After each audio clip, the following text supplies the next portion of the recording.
pledge allegiance to the flag of the United States of America and to the republic for which it stands, one nation, under God, indivisible, with liberty and justice for all. Roll call, Karen. Mayor Watkins. Present. Vice Mayor Earl. Here. Councilman Johannes. Here. Councilman Reinhardt. Here. Councilman Khan. Here. Public comments. Should I? She's here for the public hearing on the street. Okay. So I just should wait? That's Yeah, we're gonna do a public hearing on that in just a second.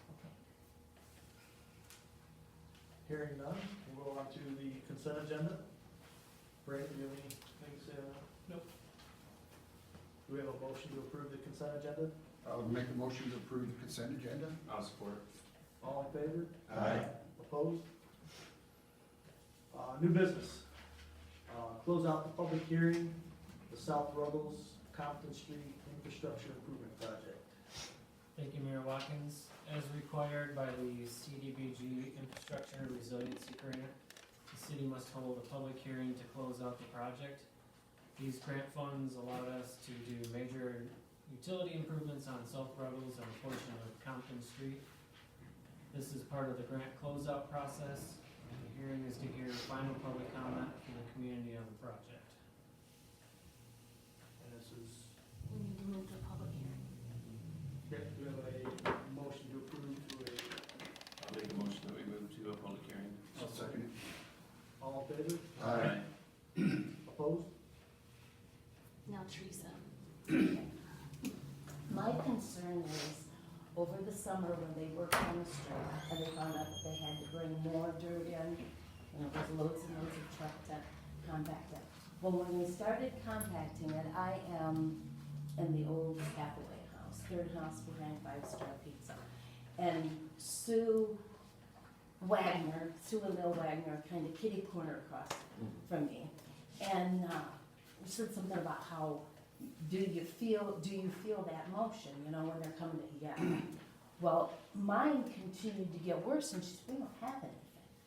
And it was towards the end of finishing the street up. And Felix Martinez was at my house, and they were clear down by the school. I mean, they were, beyond the senior home, down in that area. And it was shaking my house so bad that things fell off my dining wall, my kitchen nook wall. And a couple of my walls are cracked, and where this right here is like separated some. But Felix goes, let's go find out what's going on. And so I walked down there, and I felt bad for the guy, that was running the machine. I said, I'm not blaming you for anything, but I need to know why you're shaking my house apart. And he said, and I said, and the gal right behind me, she's on your street, and that nothing's happening there. And he said, well, I'm gonna tell you what this is. He goes, we're bringing this dirt in, and he said, I'm running this, and he said, and do you have a full basement? And I said, yeah, and he goes, but he says, is it like a room? And I said, yes, I've got 2 different levels in my basement that I can stand in. I said, I've got one level, and then another level is 4 feet higher than that, and I can walk in both of them. He said, that's what's wrong. He said, I'm way down here, and he said, I am shaking the ground way down, and he says, and it's getting the base of your house, and it's making it shake. He said, where the ones up here just felt it, the motion that's on the street. He said, but the further I get away from you and I'm down here, he says, you're still feeling it because your basement is so deep.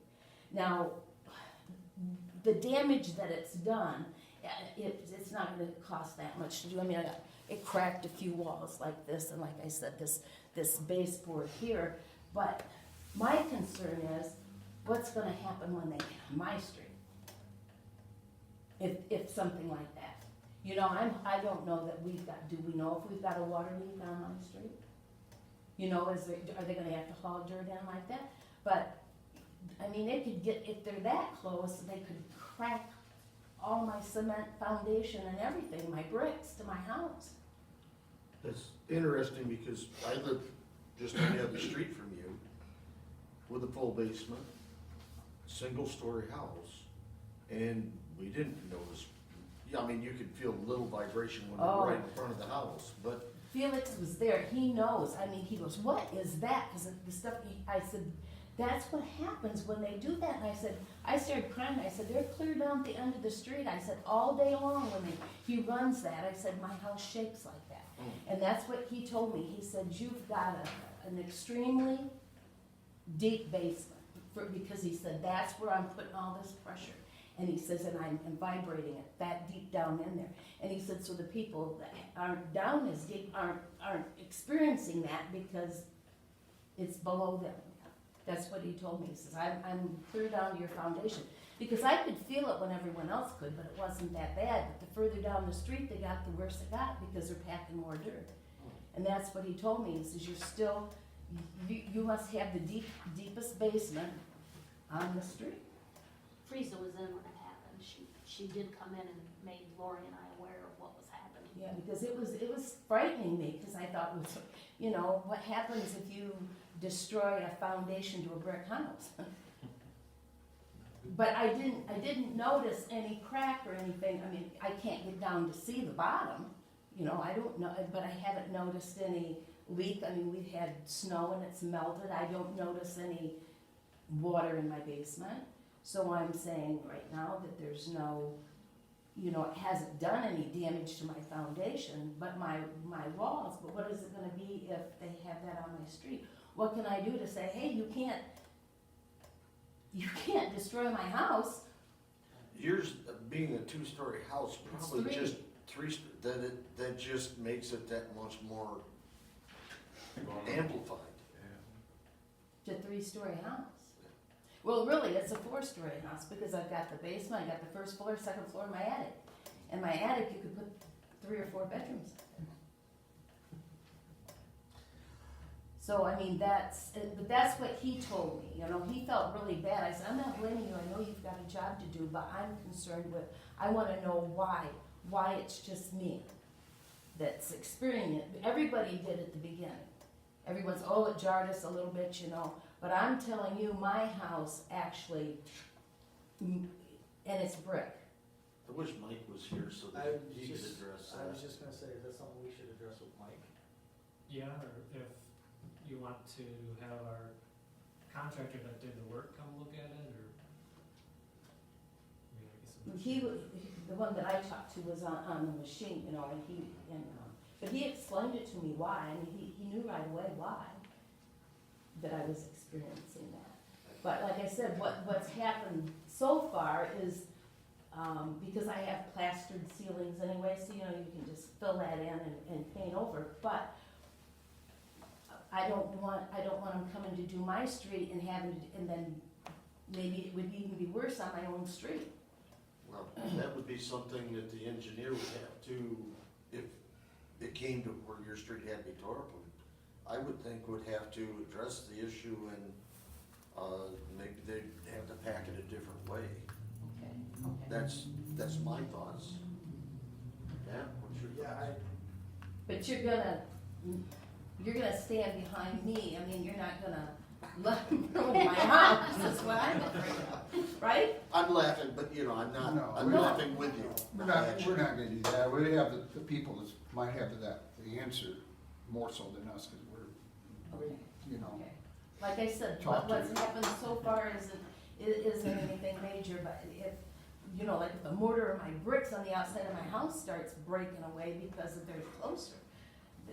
Well, I know I was concerned when they did 12 out in front of my garage, and I talked to the engineer at the time and said, you know, I don't want the building coming down from shaking. And they calmed it down. They just packed it a different way. Okay, but that's my main, Mhm. and I thought, well, as long as that was, because I've been talking to my mom about, what do I do? And so she found that paper, and she said, I think you just, at this point, depending on what needs to be done with the ACO, right, and what we need to dig up, repair, or however that is, I think it's just a conversation with Mike and his group on how we do this because of this issue, and we have to work around it. We have to figure out how to make sure that it doesn't happen again, Okay. so. And if we did that street, we could probably put something in the contract that we need to Well, back it a certain way. I don't even know if you do it at that street. I think if you're having that issue, I mean, we've got a lot of older homes in town. Depending on what we're gonna have to dig up and repair, we may have to think about packing that a different way or doing something differently so we don't have that.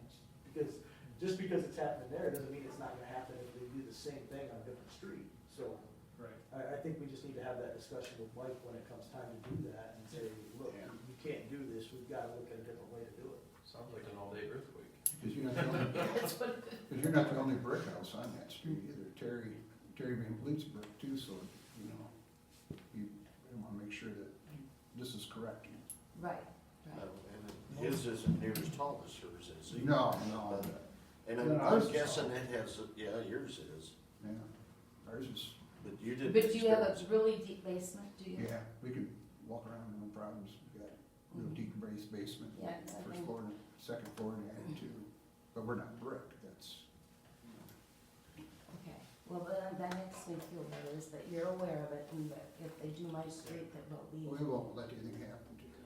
Well, this is something that is good to know, Correct. so that, we can address it with the engineer. And, cause yours isn't the only brick house in town. No. I mean, we have some big brick houses, and Mhm. they may have an issue of that nature that we want to address ahead of time. It's a good thing to bring forward to us. Yes. Okay, Let us know, and well, I thank you for listening, and. we appreciate your That you- input on it. Yeah, thank you for bringing it to our attention. Thank you. And I would Thank say you. with Could the- save a lot of. With the homes. ACO work, most of it's gonna be lining and routing, so there wouldn't be much digging. But if, yeah, if there's gonna be any kind of vibrating, I'll talk to Mike about that. Is there anything else on the public hearing on this? Oh, we could. Do we have a motion? Regular session? Go back into a regular session. I'll second it. All in favor? Okay, approve the purchase of the trailers for the Department of Public Works. Thank you, Mayor Watkins. The city received proposals from 3 companies for a new landscaping trailer for the Department of Public Works. The current trailer is undersized and does not have a braking system. Foreman Swain researched options and would like to purchase a 20-foot trailer, 20-foot PJ brand trailer from DR Trailer Sales of White Pigeon at a price of $6,933. This trailer would better meet the needs of the department and will be safer and less prone to accidents. Any questions for me or Joe? What are we hauling with it? Right now, mini excavator. Our mini is actually, And it'll fit inside of it? yes, yes. Just for council's, education here, that trailer was bought to transport riding lawnmowers from the DPW to the, cemetery when we were mowing grass. So it was a lightweight trailer. And he has, and you guys have moved it around on that some, but It's a very tough situation because the tongue is not strong enough to hold it, so you almost have to get it dead center on the axles. And then when you pivot on that tandem axle, it's extremely hard on the axles. So, So you're looking at something like what Matt's doing, hauling his around. Yeah. More sturdy, bigger. Yeah. Duty. and this trailer don't even have brakes, so it's a hazard. Better safe than sorry. Yeah. And you'll use it for mini as well as for lawnmowers and whatever? Potentially, yes. What are you doing with the current trailer? I mean, it's up in the air. We could take it down to wastewater in the future when we're not using it, and then they'll have it to transport lawnmowers out to the wells and then back to the treatment plant. Or we can sell it and just go down to one trailer and share it back and forth. I mean, it's not gonna be used a whole lot, but when it is used, it's gonna be the safer situation compared to what we're at now. What's your, how often do you believe 2 trailers are gonna be needed? Any idea? It's hard saying, I mean, in the summer months, probably, it wouldn't be used a lot for the mini other than going to the cemetery. So death ratio will play a part in that. Winter, water main breaks will play a part in that. I mean, as far as mowing, it'd be once a week, twice a week thing. I mean, is it worthwhile to look at selling that trailer? Are we gonna get anything out of the older one, or is it just worthwhile to hold on to it just for? I mean, if we're down at the cemetery and they're calling needing a trailer to mow, the mowing's gonna wait. If we're on who knows what, you know, it's gonna be a matter of trying to share it. Where this lightweight trailer, if we're not gonna get much out of it, might as well hang on to Well, it. that's what I'm saying. I don't know what the resale value of that trailer would be. Geez, maybe $1,200. Absolutely. Yeah, and that might even be a little high. Yeah. It's been years. You're gonna want somebody that's going to raise a trailer to buy it for that. Right.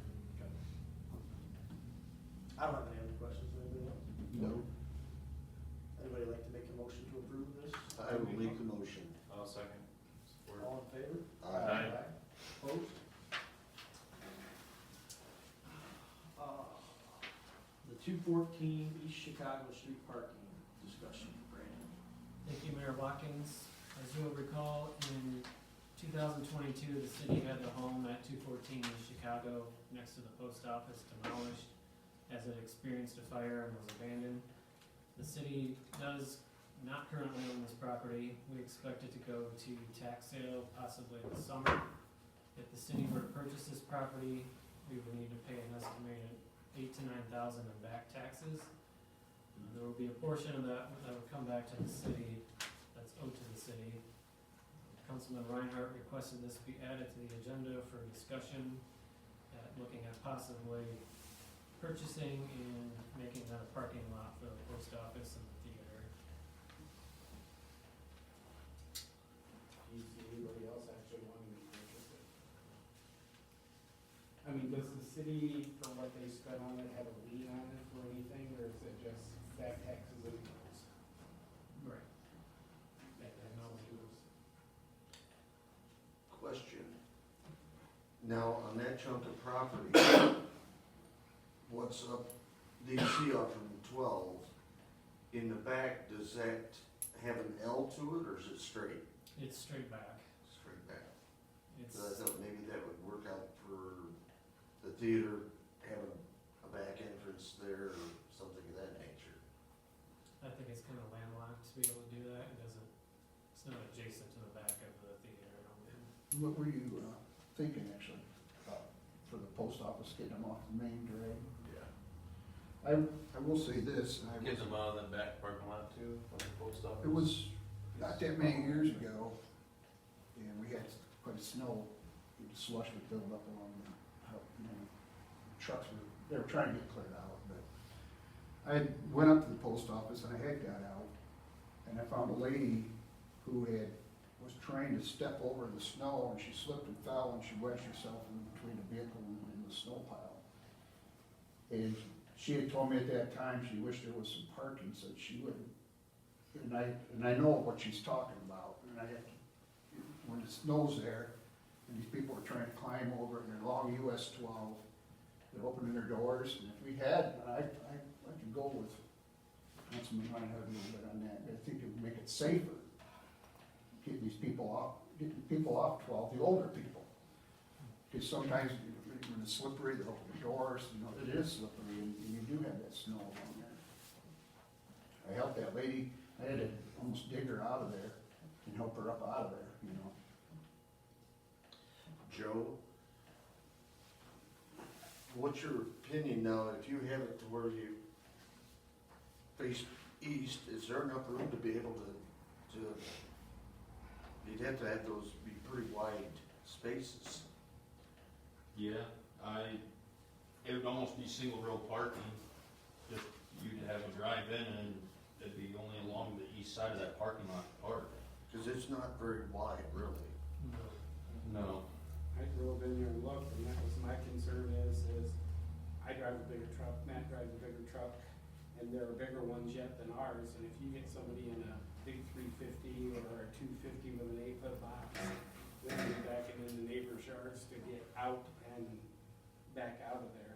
I think there's room for a big truck of that size to even turn around. Okay. But like I said, it's gonna stick you to single row parking. It's hard to judge exactly where the property is when you drive in the driveway, because you see the grass between the driveway. I don't know how much of the driveway is actually part of that property and how much, Yeah, I don't know if that's split down the middle or how that is.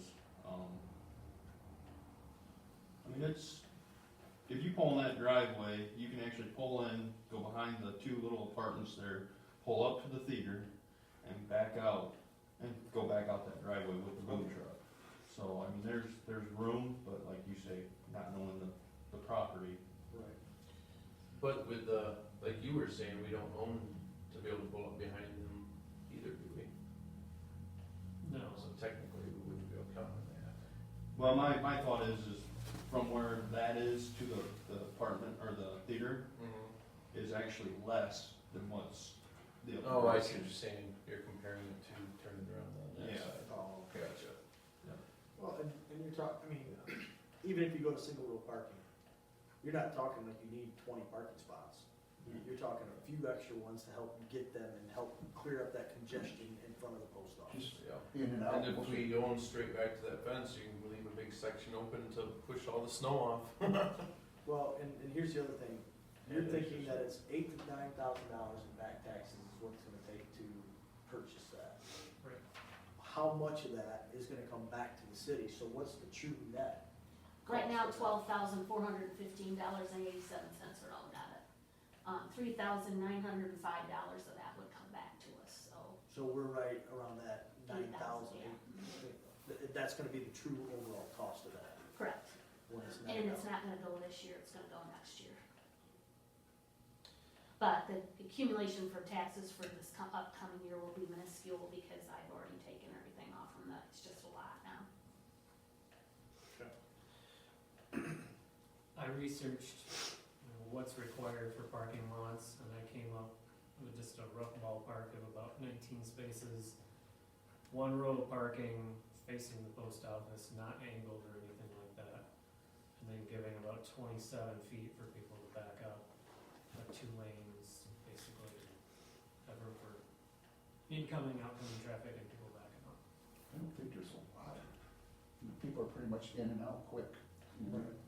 so. I think Polish days during the parades, things like that, is when it would probably get congested the most. Because people are probably gonna take advantage of it during those times. Also, when the theater's In the in theater, yeah. operation, they'll utilize it. But what's it gonna cost to make a parking lot out of it? Well, that's the other thing. That's what I was just looking up actually was, Bill did some, research on that. And roughly about $6 a square foot for asphalt.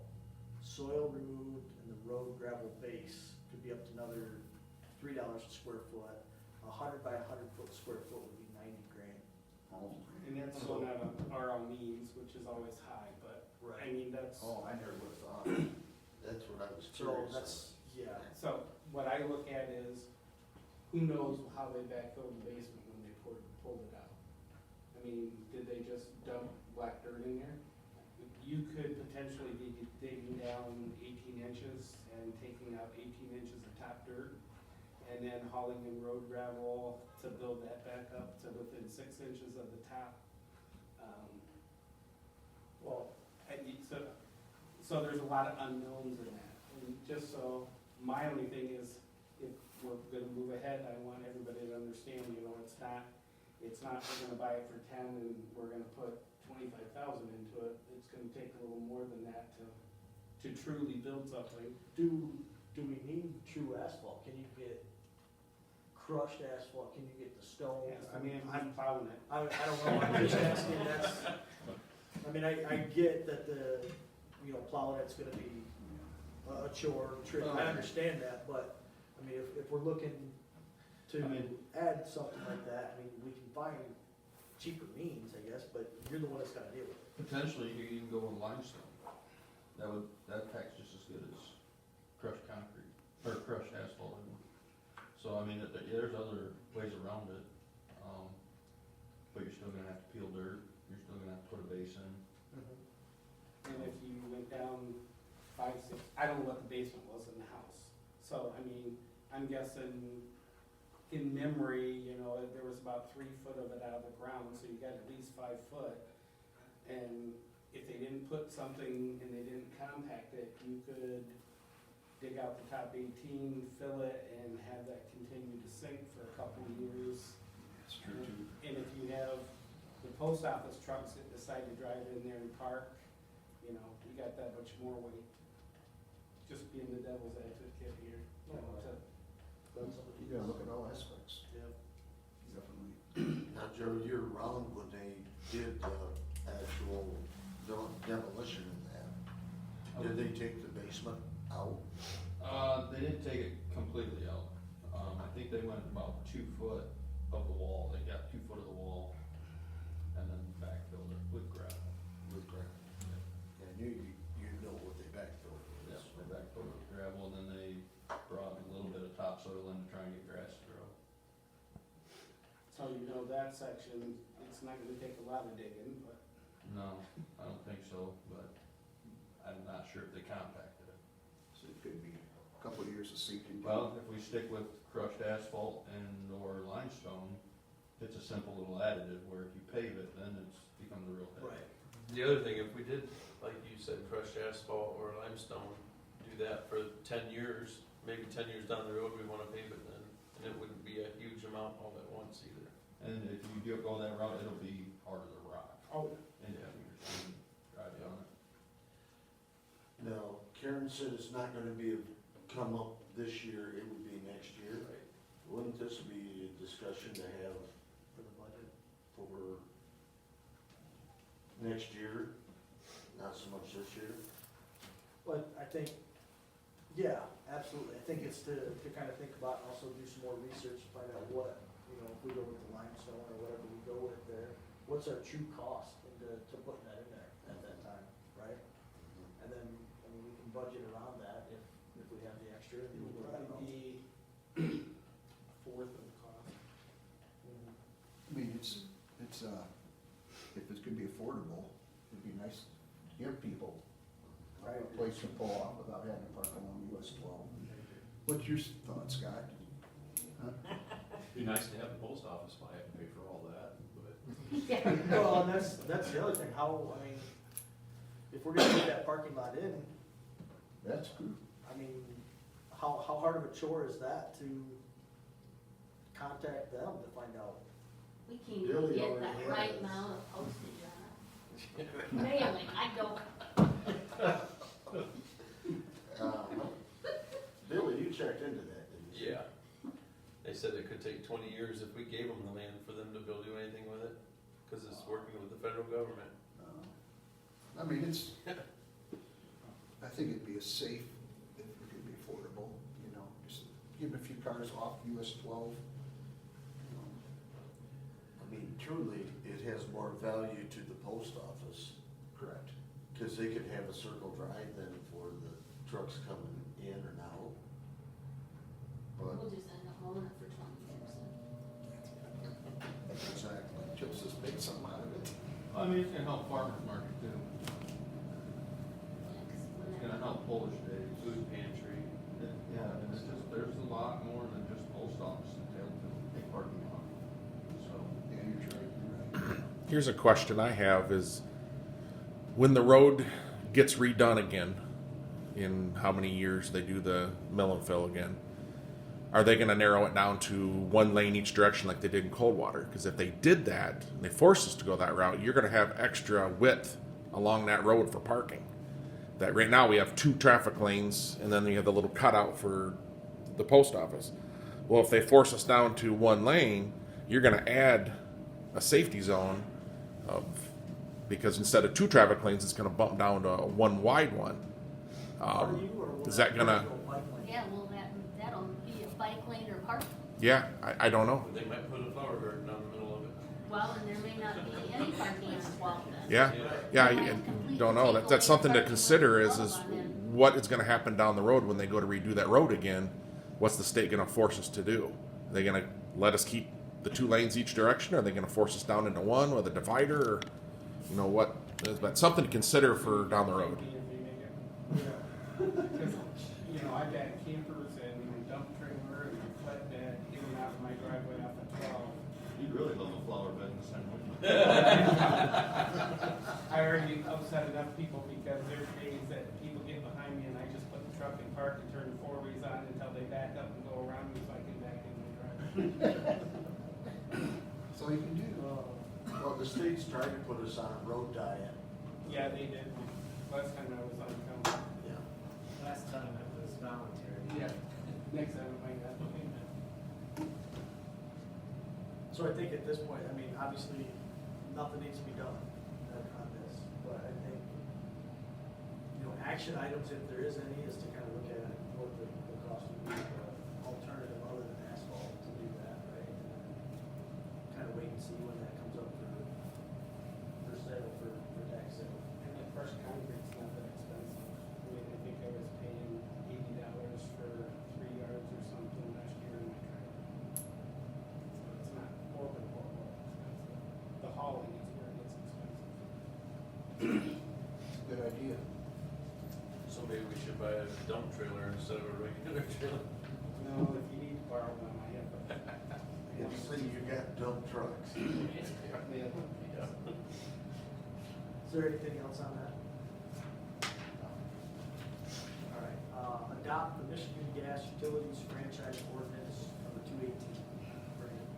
Thank you, Mayor Watkins. Michigan Gas Utilities has submitted a petition for the city to adopt an updated franchise ordinance since our current ordinance is expired. In your packet is a marked up copy and a clean copy so you can see the changes. The changes are rather minor. One change that the city attorney pointed out on page 2 under contract and maintenance of company facilities, the second paragraph, it had the word best. It has been changed to reasonable as far as efforts to restore the condition to previous conditions. And that language does correlate with the Michigan Public Service Commission requirements. After we received the clarification on that language change, the city attorney believes it's ready for council. Any questions? Nope. Need a motion to adopt that? I'll make a motion to adopt the Michigan Gas Utility Franchise Ordinance. Second. All in favor? It was wonderful.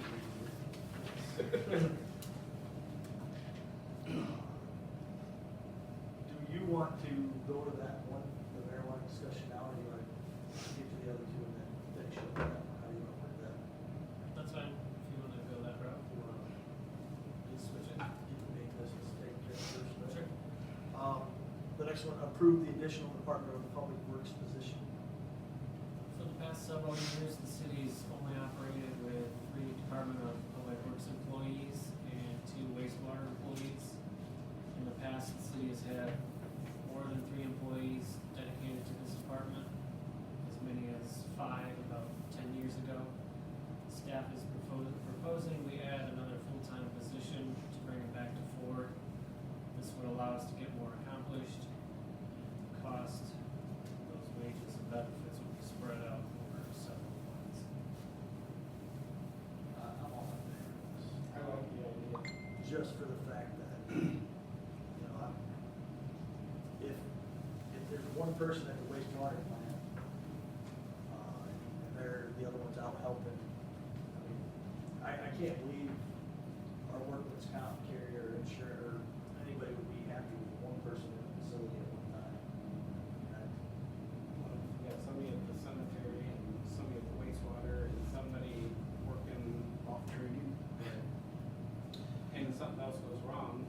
Well, there's a lot of things that are two-man jobs. Yep. Right. And so when you had 2 men on a truck, one man's pretty much got a clean job, you know, he's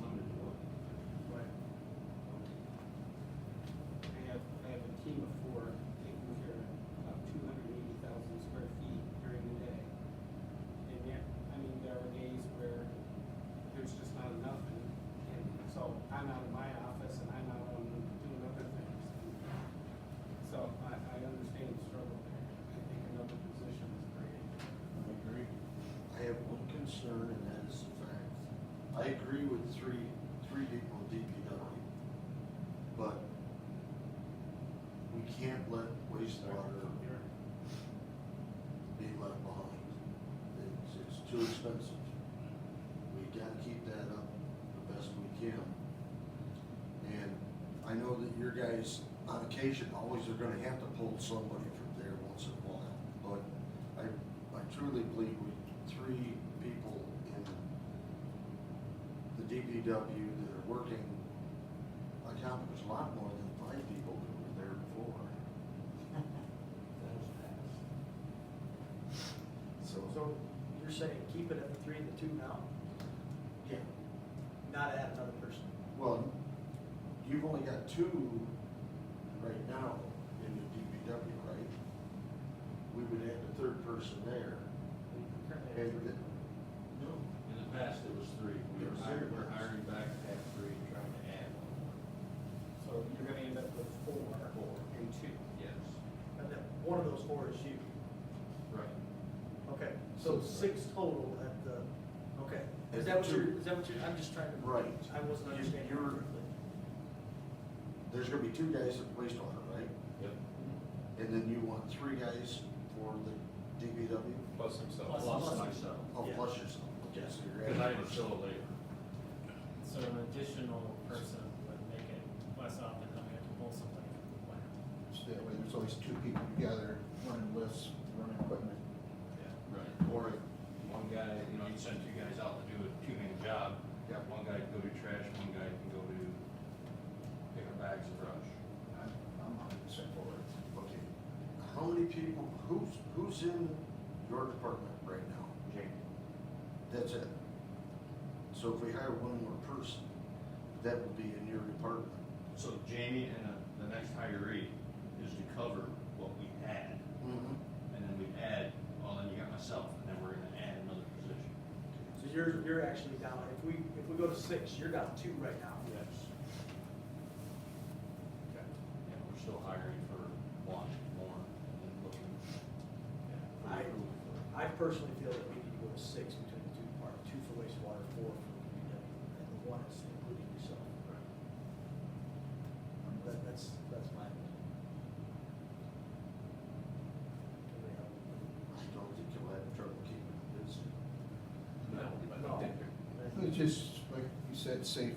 I mean, you can't have one guy trying to run equipment and maybe someone's off training. We got 2 over here. You were in a bad situation. You got lucky. They got back before that snowstorm. Yeah. And we can't have that. We gotta move quicker and we gotta be prompt on this, you know what I mean? Because we were alone. It wasn't, next day they showed up, the next day we had a snowstorm. They got back from Traverse City, so. I mean, we've got a crew right now that's gonna require a lot of training. Right, right. So there's gonna be 2, 3 guys at a time, here and there. Shut you under. We're going to be able to cross-train with the wastewater also so that everybody has ample. Well, and we did, we actually now, the on-call person is doing the rounds and the lab work and everything on the weekend and taking, so yes, we're still cross-training and everybody's gonna be entailed I to. think it's great, you're gonna have 2 people trained for wastewater, which you had Chuck in for, but you're gonna have 2 guys so that there's not, Yeah. and then you're still, they're actually cross-trained, they can help out too if there's a disaster. I mean, we're taking trees down, there is a guy pulled from wastewater help. Just, you know, it's better to have more eyes on the site than it is to not. Again, I don't have any concerns on that. I think we need to go back up to 4. I do too. We ran pretty lean there at 3. Yeah, we're gonna do that, 2 guys. I mean, it was tough, and there's actually a lot out there that didn't get accomplished, that still needs accomplished, and Yeah, we're not. Just hope you find 2 good people. that's gonna be the tough part. Must help. It's been a struggle. Any additional, Just don't steal somebody from something. any additional questions, comments on that? Do we have a motion to approve adding another person? I'd make that motion. I'll second. All in favor? Aye. Opposed? Approve the proposal for the Spark grant. Thank you, Mayor Watkins. Pride and Newhoff submitted a proposal to assist the city in designing a project and assisting in applying for the 2023 Spark grant, which is being offered by the Michigan Department of Natural Resources. This is a one-time federally funded program through ARPA with up to 3 funding rounds. The chances of the city receiving this grant is rather low, as there has been a massive number of applicants so far.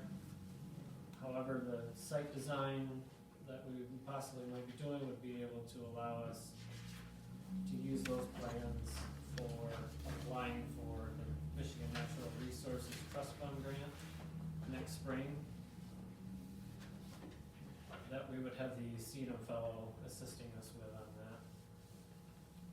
We may need to update the cost estimates for next year, but for now, if it's approved, we would proceed slowly and wait for the MDNR to release the scoring criteria they used from the first round before we get too far. They really haven't released how they scored the first round, and that might depend on if we think it's worth applying for that one or not. So we might just be gearing up for the next year's grant period from the MDNR. And the estimate is $7,500 and is a not to exceed amount. But that's not a guarantee. I mean, we could miss out on all 3 rounds. Potentially. They may make the second round the last round. There's been rumors of that. With it being extremely low right now, to get this grant, I think $7,500 is a little steep to pay on something that we may not get. I think it's something that would be great to have, you know, and to be able to do that, but if we don't know how they're gonna score it right now, and it's relatively low right now, I can't see spending $7,500 for that.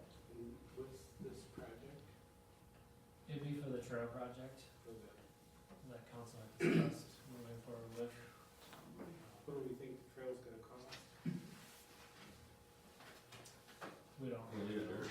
Huh? Can we leave it dirt? What were you thinking? I mean, it's a bike trail, walking trail, right? I mean, right now, there's a lot of, it's a hard bedded gravel, it's not like it's a mosh pit. I mean, I don't know.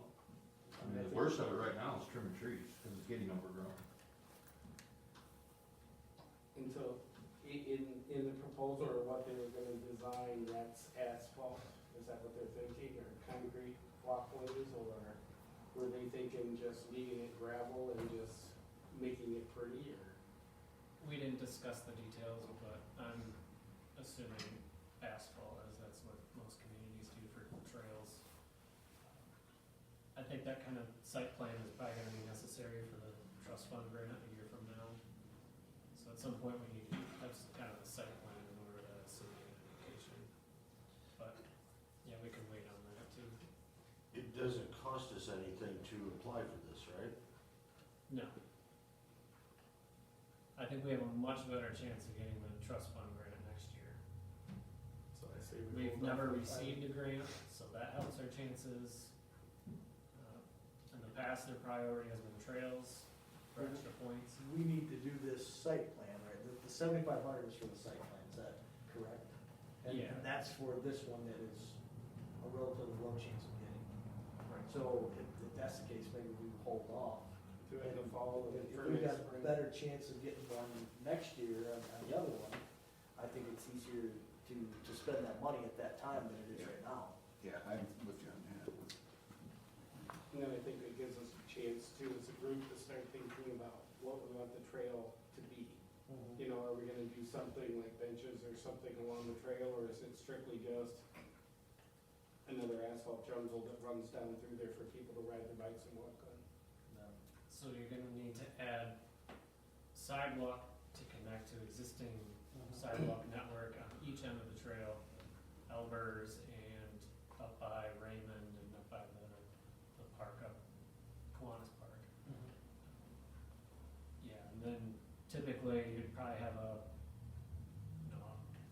rest node at each end.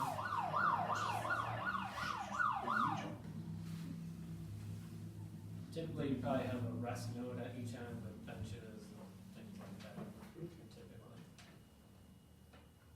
But yeah, we can bring that back later. Yeah, I think we sit on it and bring it back later. I don't think there's a big push on it. I agree. So do we have a motion? I guess the motion would be to not approve this and to hold off. I'll make a Or you- motion not to approve it, Is that- Or you can take no action. You can just not do nothing. Oh, Okay, all right, then, all right. Yeah, I'd say not do anything with that. Okay, the topic, the last one, the marijuana discussion. Yeah, Chuck Willis can kind of give an overview of it. He's been through the process with Quincy. And he can talk about what council needs to consider and kind of what the process is. First of all, if you've read some of the materials that Brandon sent out to you, you'll note at least the stuff from MML is now almost 4 years old. What that means is we've lived into the process a little bit and we have some ideas. Some of the stuff they have in there from 3.5 years ago, we've learned is not necessarily true. For instance, one of the questions was asked is, do you have to approve all types of businesses? If you're aware, there's really 4 kinds of businesses. There's, and this is, medical marijuana is separate. So if you want medical marijuana, you do one thing. Recreational marijuana, you have the dispensaries, you have the grow operations, you have the testing operations, and you have the transportation operations. Now, originally, when they were doing this, the idea, I think at the state level, was they didn't want them all to be integrated. They wanted to spread them out, and they've learned that that doesn't necessarily make sense. And also, they don't need nearly as many testing operations and transportation operations as they do grow operations and dispensaries. You have a choice of what you want to do. For instance, I know Quincy, when they did this, they passed an ordinance that said we'll have one grow operation if somebody applies for it, one testing operation if somebody applies for it, one transportation operation if somebody applies for it, and 3, well actually they started with talking about 5 dispensaries. They now have 3. Marshall, for instance, has only grow operations. You could go up to Marshall, they have big grow operations, you can't buy it there, you gotta come to Coldwater to buy it. And half the state of Indiana does. Half the state. One of the, you have the choice if you go with, and again, do you wanna go with medical marijuana permission or recreational marijuana permission or both? There is a difference, and people say, well, if you have recreational marijuana, why do you need medical marijuana? It can be a little cheaper for medical marijuana, because recreational marijuana has higher tax burdens on it. Medical marijuana, the tax burden is lower, so the provider can sell it at a somewhat lower price. And is it a huge difference? No, it's not. And part of that is because the dispensaries have had to get into a bidding war on prices. If you go through Coldwater, you'll see that there's some of these that have the flashing signs are telling cheap, cheap, cheap. So it's there. What I will tell you, I learned with going through this in Quincy and having been a Coldwater resident, so seeing it from 2 perspectives, is if you decide that's something we want to consider, you need to get public input. Coldwater had public input, to be honest with you, hardly anybody showed up.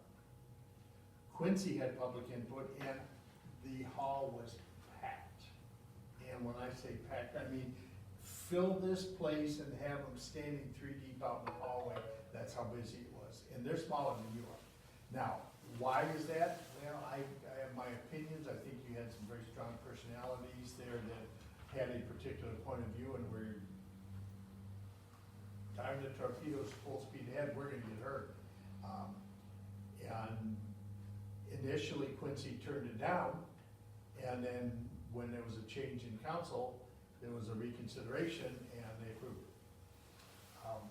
public input both times. The second time, almost nobody showed up. Why, I don't know. But I think for you to proceed in that fashion, you would need to just have a public hearing, see what people think, what kinds of operations. Now, cold water, I know some people have looked at it and said, City of Coldwater is getting $145,000 or $165,000, I don't know, some ungodly number. Quincy's getting 90-some thousand.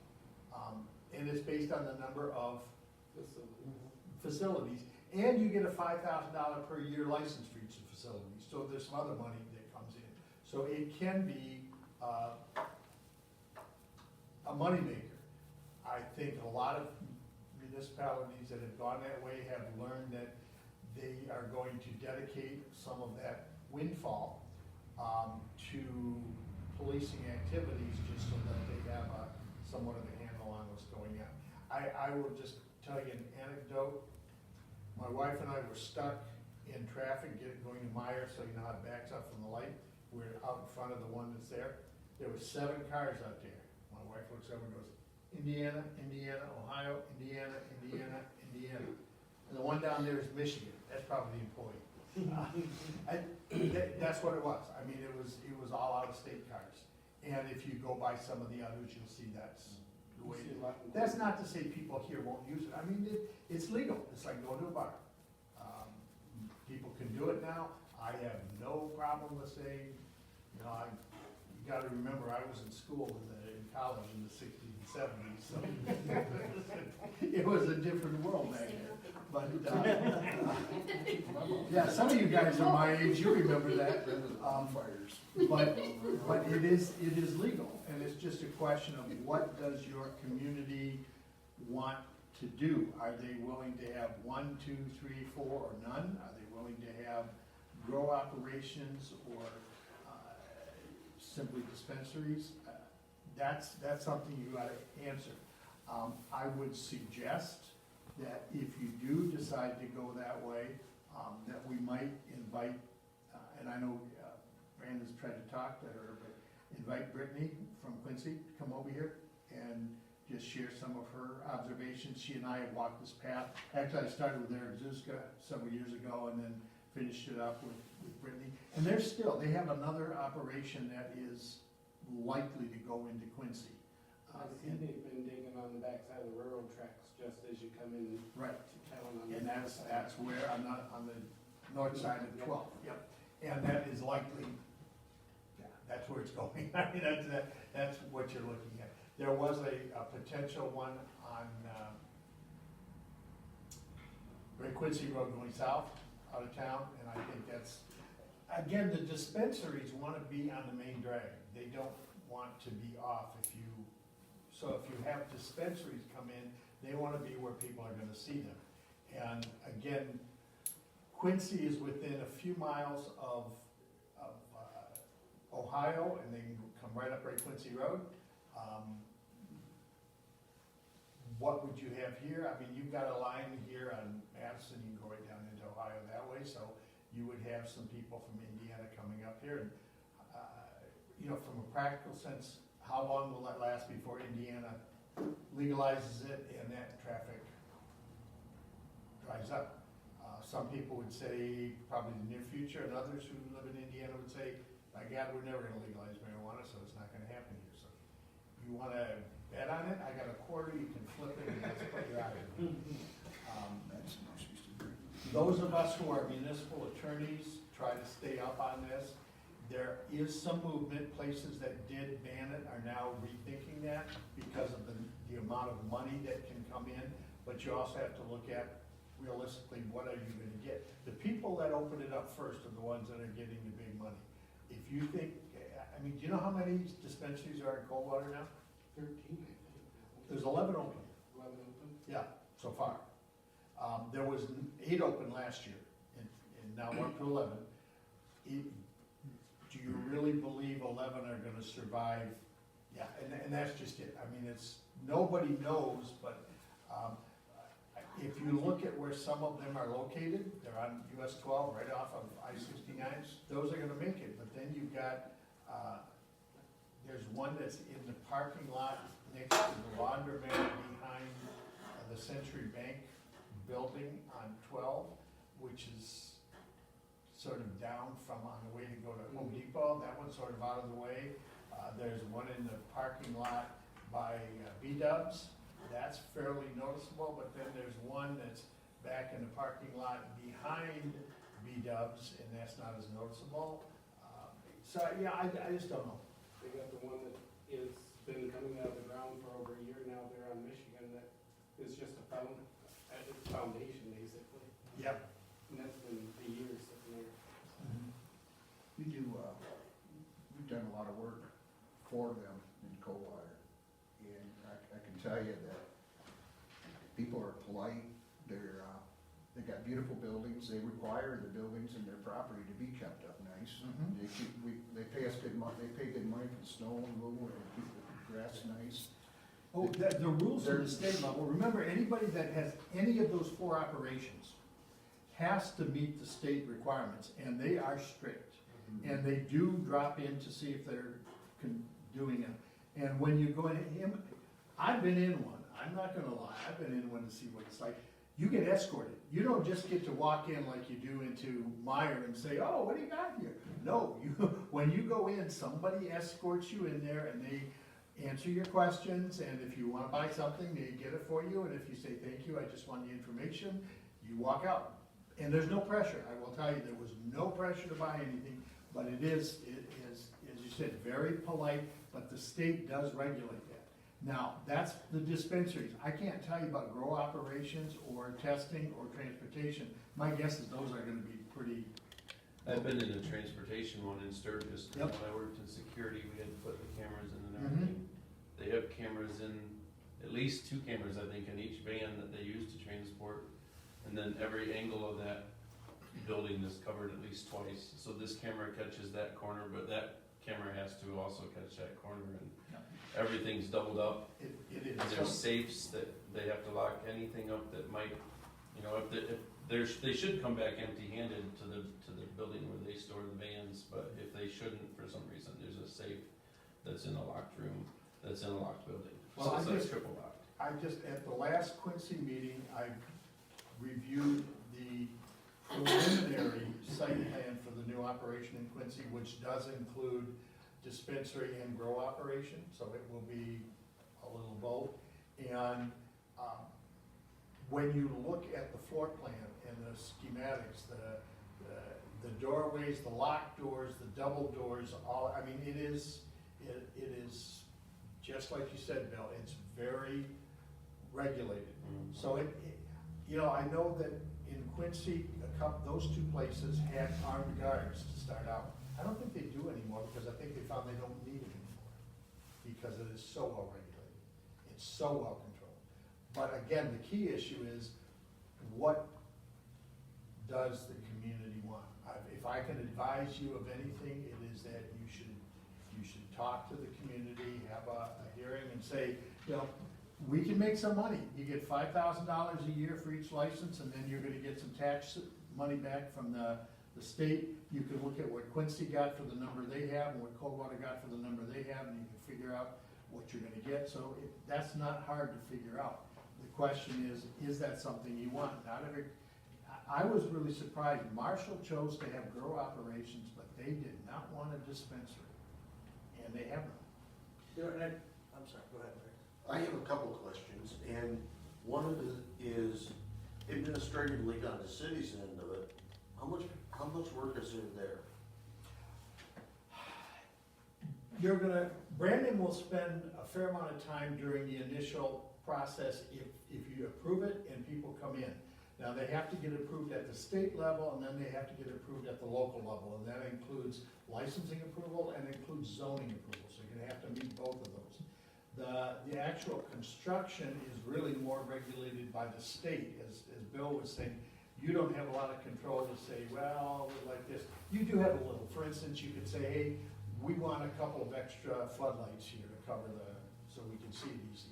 Because that will make it easier for Steve and his folks if they drive by to see what's going on. And I guarantee you, they're gonna wanna drive by and see what's going on. So you do have some zoning approval, you got some licensing approval, but the state has concurrent jurisdiction and you're gonna be governed by a lot of what they wanna do. The next question is, if you open it up, can you allow one or two, or is this, I know Coldwater got into that where they were starting to get, they were only gonna have this many, people were gonna sue them and carry on. Well, and again, it's an interesting situation in Coldwater. I'm not gonna speak to the decision of their council and their city attorney.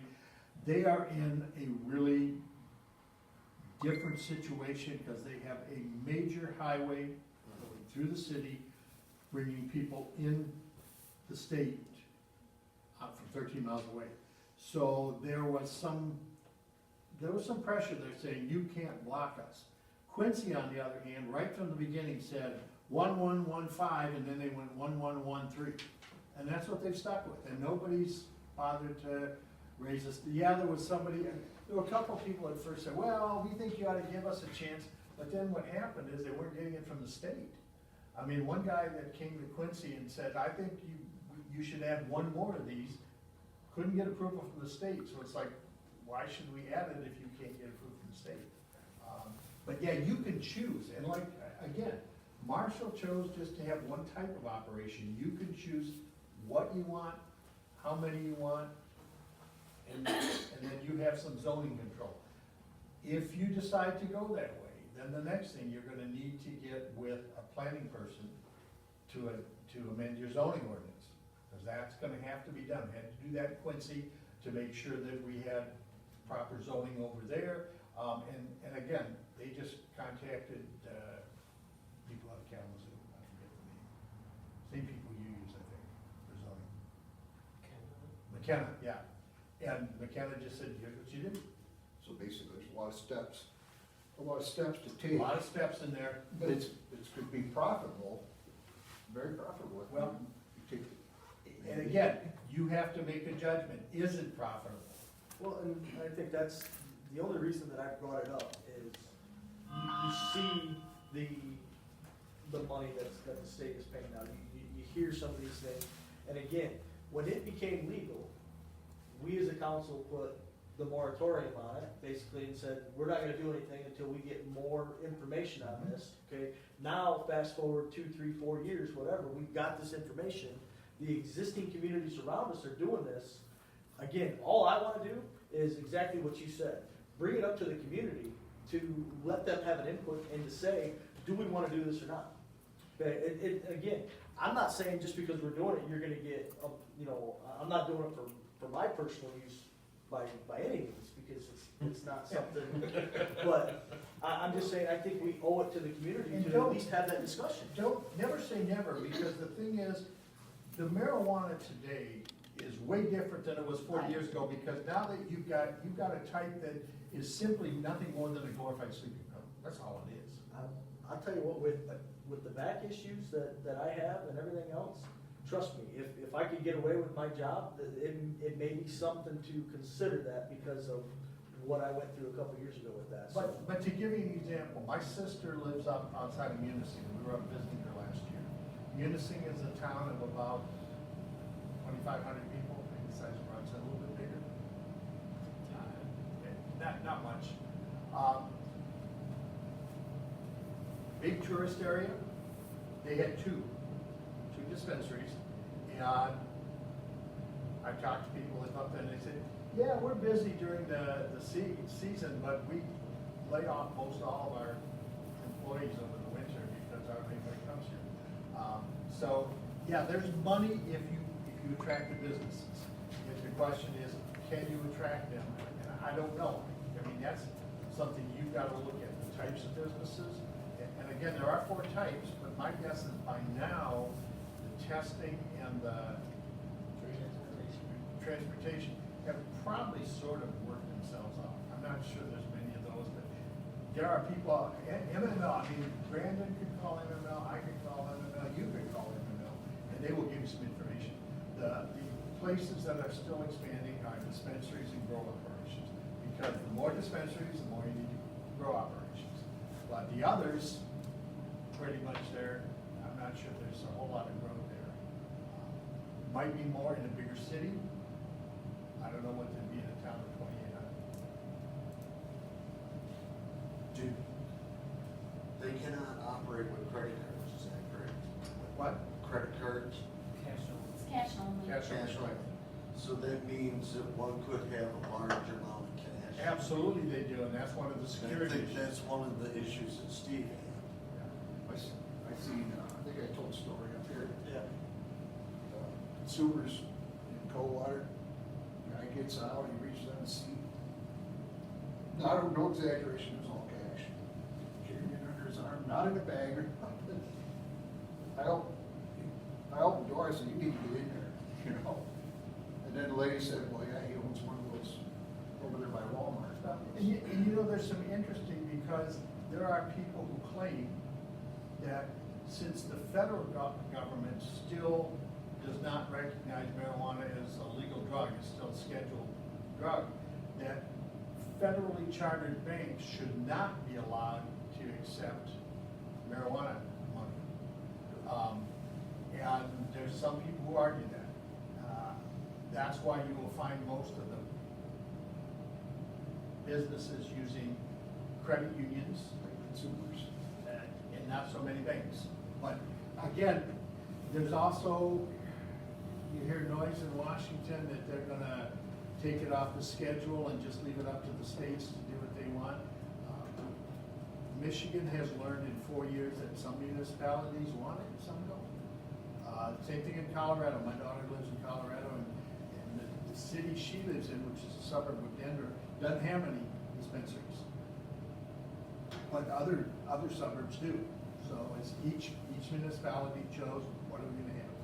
And you have that right, and Matt's correct. You put it on a moratorium, so you have the option whenever you want to say, we're going to revisit this. Again, if you're going to, I would say you wanna, maybe one of you give Mike Hageman a call over at, who's the council president over in Quincy. Say, hey, Mike, tell me what you think. Or Karen Hargrave, who's been on the council over there as long as I've been the village attorney, so you're talking 22 years. She's been there. She's walked it through too. Talk to them and see what they have to say. And then you need, again, my recommendation is you need to get the input of your community. Because the last thing you want is to make a decision and have them say, we don't like that. Right. Now, most of them aren't local people that start these, are they? Most of them are corporation, large. In fact, I'm thinking, I know that one of them in Coldwater is owned by 2 women. One of the women, when she was a teenager, was a neighbor of mine, and she babysat our kids. So I've known her since she was 12 or 13. She's a local owner. Most of the rest of those are not local owners. They are from out of town. I believe the one in Quincy, the guy who built the first one in Quincy was from Detroit. Right. When And the new one that's coming in is likely to be out of town. we were looking at the bank over here, that day, they asked where the closest marijuana places were. Well, if you think about it, that may be a prime opportunity for somebody with an old center. They asked me if we had any here local, and I said no, and I said, which is the closest? I said, Coldwater Sturgis. And again, I think we're just at a point to where, you know, we need to open it up to the community, to let them have a say in if they want this or not. And then, I mean, it could be a shot down right there, and they don't want anything, and you know what, move on, but we're to a point where I think we have to have that conversation with the community and see what they want. Well, council's gonna have to make up their minds on where you're gonna allow it. You got a lot of steps in here. I recommend that you give a call to a couple people in Quincy, and maybe if you know anybody on the Coldwater City Council, although they're big enough that they're a little bit It's a different issue. separated from it. I will tell you, if you decide, let's say you talk to people and say, let's do it, you are gonna be putting it's gonna be a tough 12 to 18 months as things get settled in for your village, your city manager. He's gonna have a lot of things to pick up. Because zoning, you're gonna have to update, you have to update your zoning. You're gonna have to look at security. You're gonna have to work with the chief of police, make sure that, as you change your zoning, that you've got things that make it easy for him to be able to police this. Now, again, we have been fortunate, if you're aware, none of the places in Branch County have had any criminal activities that I have heard of. And I'm usually in a position to hear about it. So it's been relatively safe, but I think part of that is because the state regulates so heavily, the kind of things Bill was talking about. All of those things do make a difference. I know they, like when we do work there, they come out there, they say hi to you, and, they're really polite, and they give that presence of that nature, it's, in buildings, it's just beautiful. And, I mean, a lot of those things that you're saying that need to happen, that they fall in place, don't necessarily have to happen If you're not gonna go forward, right. If we're not gonna go forward with it, then none of that falls into place. But before things start moving in that direction, you've got to open up the public and have that input. My recommendation, for what it's worth, is I would have at least one or two of you, and you can't do it as a council because we don't want to violate the Open Meetings Act. But a couple of you contact a couple of council members over at Quincy or Coldwater. Just get some feedback from them. If you're interested, you could invite Brittany to come over here. I think she would make more sense than Keith from Coldwater, because Coldwater's in a different position than you are. I think you want somebody who's a little more similar. But she would be somebody to have her come over and just kind of talk the process through. Then you could, once you have the information you need, then you can have a public hearing and see what the public wants. So that would be my recommendation as your council.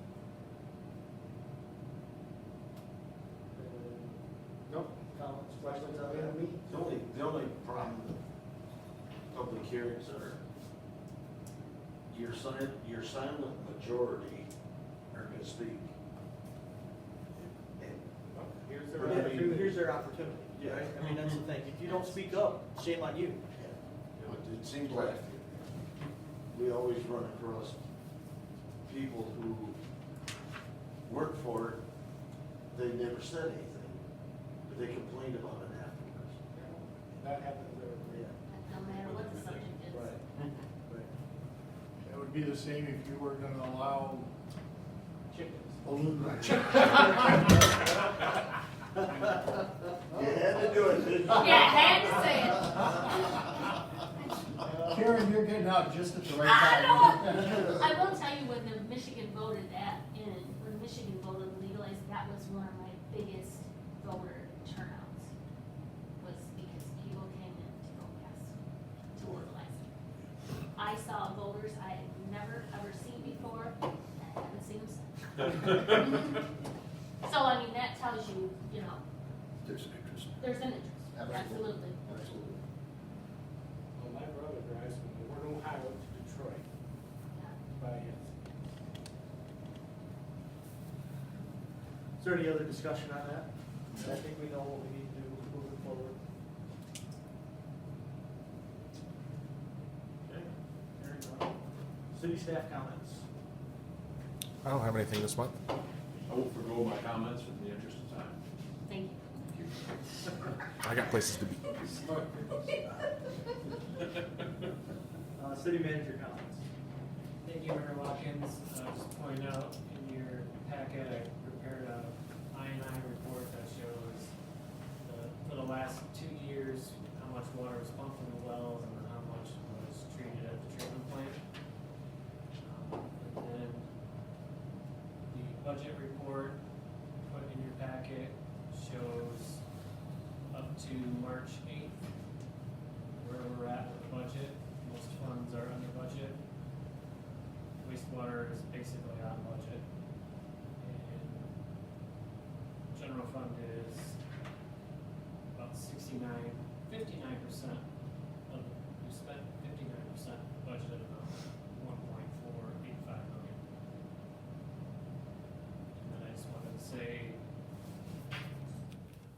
Karen Smith, obviously, has announced her retirement, and congratulations to her. In May, she will have 40 years with the city. This is a tremendous accomplishment and dedication to the city. So thank you for that. And we've begun advertising for it, and we have quite a few applications coming in. That's all I have. You know, Karen, most marriages don't last 40 years. It's been a tough road. I'll agree there. I just started when I was young, which it's just been funny. Marriages or work? Work. Oh, okay. Council comments, Bill? Congratulations, Karen. It's been, I know a lot of people have been wondering, and you've been ready for a long time, so congratulations. I hope you make full use of it. Oh, I will. Rick? That's all I got. Hey Chuck, I want to, for a start, I'll say thank you. You've really brought us a lot of information, and what we're, you know, possibly good interested for marijuana. And Brandon, thanks a lot. You've been hammering that stuff out pretty good. Thank the council for everything that we can work together so well and pull things out of the hat here. There's a lot of stuff coming in at us, coming this fast. And I'd like to, I wanted to say something to Joe, but he's kind of gone, but I think with Joe was, I wanted to say that if he, you know, like, they got, I wanted to ask him to take time and meet with his people, like now, between now and the next meeting. And anything that they're finding, that they're, you know, small stuff, drill, or whatever they need, if it's not working right, or anything that they, give Joe a list for the next month, and give it to us, and let us try to do more help for them too, you know, because I'm sure each of them workers are working with something that's not, you know, they could probably say, man, I wish we had a better one, or something, you know, more updated, and so if we could get that information to them, or I will speak to them too. I appreciate it. I will relay that to them. All right, thank you. Larry? I'd like to congratulate all the kids in sports. They have done very, very well this year. It makes Bronson proud. Brandon, the budget, thank you. Looks like we're setting reasonably well. I know the I&I report shows we treated an awful lot of groundwater. Yeah. Karen, congratulations. I hope you guys have a lot of fun. That's all I have at this time. Chuck, thanks for the updates. Gives us a good starting point. Appreciate it. Karen, congratulations. We will miss you. So don't be a stranger. Still come back. You can always come to council meetings and harass us from the other side. I can sit in the back row and throw popcorn at you. Okay. You'll see it on those points. And I do appreciate council and everybody's input, and the fact that everybody works together as a team. You know, there's no infighting, so I think that's a great program here. Yeah, I do too. Not on public anyway. What happens when we do at the bowling alley? Again, you know, one of the, obviously with the time change, you know, it's a little bit darker now to start things. Just still be aware the kids' school's obviously still in session. You know, I would expect maybe some of them might be more walking here before long with the weather changing, that sort of thing. Karen, you know, 40 years is, it's Crazy. 40 years. It's crazy. It is. It's a heck of an accomplishment, and congratulations. Again, council, thanks for all the input. Appreciate all the support on a lot of things and discussion that we have. And Chuck, thank you for bringing everything to our attention on the issue that we brought forth to you. Brandon, keep working. Keep doing what you're doing. Keep up the good work. Yep. And that's all I have. So, with that, do we have a motion to adjourn? I'll make it. Motion. I scored. Support.